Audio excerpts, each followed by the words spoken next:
Hey everybody, this is Isaac, Taylor, and Zach, and we're Hanson. It's definitely interesting. I mean, obviously we're really proud of the first record, and anything that's come from the initial sort of success. But you end up with this. You look back and you go, wow, we've had 5 albums, we've toured the world, we've we've started on record company. You're just glad you've got fans years and years later. It's not only that, but it's just, Taylor, you have a huge. I mean, Isaac, you know how big your fan base is. I went and checked this morning early, and loyal. They know exactly what you're up to. It's almost to a point where you say, I don't want them to know that much, but I can't help it now. Oh, absolutely. I mean, our fans are amazing, and there are a few moments where it's a little bit like, wait a second, how do you know that? But Right. I think that's what you mean is when they go, oh, you'll be at this place next week. And you're like, I don't know that. I don't know my schedule. I don't know my schedule. Well, but it's for us. It's always been about trying to find a way to cultivate that connection. And I think a big part of it is, of course, just making records every time that you feel like you're really proud of, Yeah. Well, I mean, never coasting, never putting it on cruise control and like, oh, well, people are expecting this, so this is what we're going to do. And Zach, help me on this. If I'd been to another planet, like for the past 5 or 6 years, and I came back and said, oh, Hanson, I remember. Could you catch me up to speed just on the basic bio? Like, okay, Taylor's married, I'm married, so-and-so, Sure. I have a kid on the way, whatever. Yeah. Could you Well, I mean, this is our 5th record. We, run our own label. We've been doing that for a long time now. And, we're all married. Taylor has 4 kids. I've got 2 kids. Well, one due in December, so that'll be 2. And then Isaac has 2 kids. Yeah. And, we've been doing the band for like 13 years now. New record, it came out in June. It's called Shout It Out. Mhm. And we I've been thinking about something that's on the record. yeah. Give us some heads up for other tracks on the album. Well, the song that's going to be the follow-up single after Think About Something, and in due time, is a song called Give a Little. And definitely both those songs are some of the most pop songs on the record, but it's a little bit of a retro throwback again. It has this sort of 60s pop feel. And there's the opening track, Waiting for This, is I think sort of a pinnacle track for the record. Sort of, it has the title of the album. Very piano-driven. And with the whole album, I mean, we've always talked about our own influences of classic rock and roll and R&B. This record, we kind of came back to that a little more. It's more piano-driven. We've got horn arrangements done by Jerry Hay, who was he's awesome. known for the just classic Michael Jackson, Earth, Wind and Fire, amazing. Bob Babbitt, one of the Funk Brothers, played bass on a lot of the record. Motown. Motown. So there's a real. I think for us, we've always had a huge amount of respect for what's come before us and for what we were inspired by. And there's a kind of a sense of putting that back into your music and making it new again. So I think this record is probably the most in deference to that stuff of records we've made, and we'll see what the next one is. Well, in the video, somebody throws a guitar. I think it's to you, Ike, isn't it? Yeah, I actually throw a guitar to myself. I thought that's plays right. 2 parts. The guy who threw it to you looks like you, but it's you. It's me with a beard. It's a space-time continuum thing. It's weird. There was a flex capacitor. If you come to Tulsa, you can throw guitars to yourself. It's a weird thing.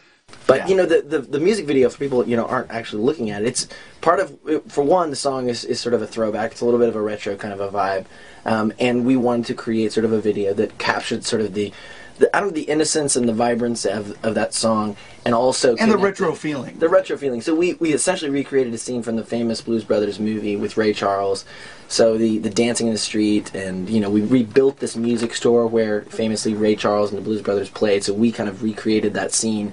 And we did it. Really lucky that we found places that looked right in Tulsa. Yeah, where we're was from. that in Tulsa? We did it in Tulsa. Yeah. You're kidding? Absolutely. That's not on a Hollywood backstage. No, we actually have one of the historic streets in Tulsa, in our hometown, that looked that's where we did the street scene, which looked amazingly similar in the shape, kind of in the position. And we had our friend Weird Al Yankovic, who guest appeared as a tambourine player. Yeah, he's on the right side of the screen. Yeah, it's kind of one of those things you watch it and you're like, is that? That's what I did. I said, it looks like Al Yankovic. Yeah, and we kind of liked the fact that it was a little bit off the cuff. It wasn't just like, here's Weird Al right in the front.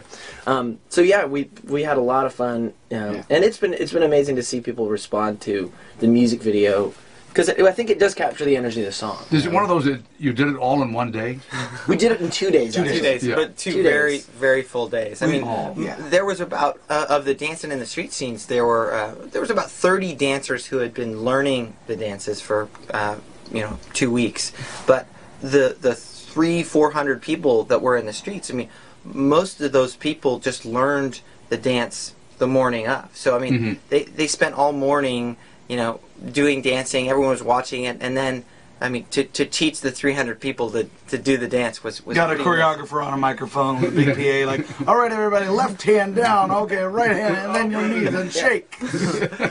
We had, you know, I think probably 300 or 400 people in the street. I mean, hopefully people can tell that we had so much fun making that video and the song. I mean, you know, we're not dancers, but we do dance in the video just because it seemed so appropriate to that feeling of just people, you know, letting loose and music unlocking people and causing, you know, that. But you danced well. You have natural Thank you. rhythm. Thank you. And you obviously have natural harmony. When did you discover, who taught the three of you as boys that harmony we just heard? We listened to a lot of classic rock and roll albums, you know, listened to 50s and 60s soul music and rock and roll, and the harmonies, to be honest, that was one of those things where we just all heard harmony. You know, it's sort of like, I will give credit where it's due. Taylor in particular has a really, really good ear, and particularly early on had a really good ear for it. So yeah, and we had amazing, amazing mom who was very musical, had a great voice. So we had it in the genes. Our dad was a performer as well. So it was in the bloodstream, you know. And then of course, like anything, you know, if you decide you're going to do it, then you start actually practicing. How often do you see each other away from business?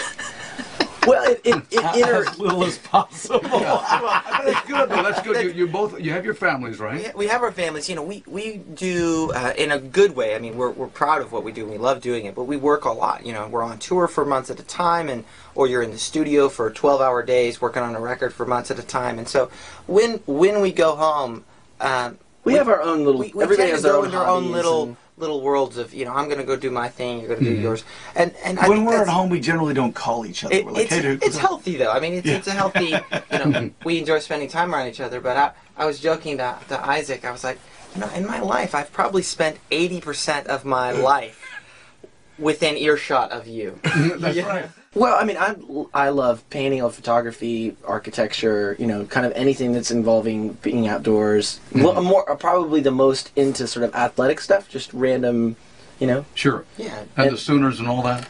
Yeah, not as much following sports, but just doing things, just being outside, being outdoors, hiking. Well, I'm a Sooners fan. Ah, there you go. Ike is the old man, Hanson. Ike likes pipes and, you know, and whiskey and reading books and football too. and Zach? I'm probably, you know, more stereotypical video games, extreme sports, sci-fi, and you know, that kind of stuff. Who do you have to thank for your hair? Which are your parents? Because you know what, the Bee Gees, as great as they were, and certainly Phil Collins and all these people, at a certain point Elton John had to say goodbye yellow hair. Right. You know. Our mom's dad, our mom's side of the family, I think, is where the hair comes from. Who knows whether we'll keep it as long as they did? But apparently you're supposed to get your hair from your mom's father, and he had a full head of hair till he was 90. So oh wow, we'll see. We'll see. We were on stage last night, and right before the curtains opened, you know, we do our little band huddle, and you know, Taylor said it. I think it was, you know, we have a really good job, and no matter how tired you are every night, or you know how stressed out you are about this or that, you know, we get to go on stage and there's 1,500, 2,000 people standing out there screaming their heads off, you know, wanting to enjoy themselves, and it's our job to, you know, enjoy this experience and not forget that we're lucky to be where we are. Right. Yeah. Then he said, and then in the middle of a show, if a pair of panties lands on your head, continue to concentrate. Stay focused. Because that's happened before. Oh yeah. I saw it happen to Hanson.